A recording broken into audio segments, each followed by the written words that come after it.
या अभंगाद्वारे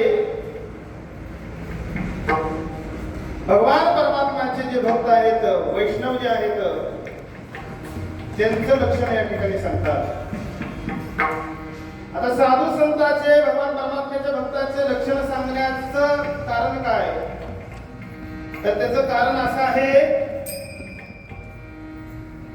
की मानवी जीवन जे आहे ते खरोखरच आत्मसाक्षात्कारासाठी आहे, बोध करून घेण्यासाठी आहे.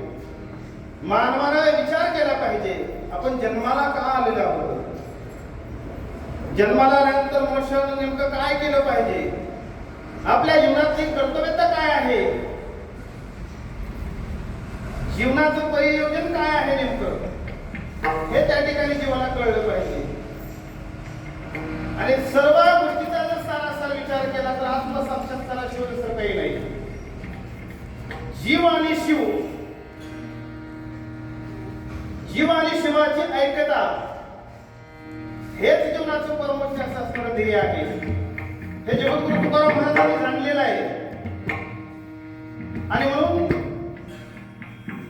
उपनिषदकार सांगतात, आत्मा वा अरश्य द्रष्टव्य श्रोतव्य मंतव्य निधिध्यासतव्य.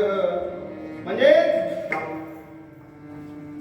शास्त्रकाराने या ठिकाणी सांगितलेलं आहे की जो देह जो या ठिकाणी धारण केलेला आहे ना, या देहानं आल्यानंतर साक्षात्कार करून घेतलं पाहिजे.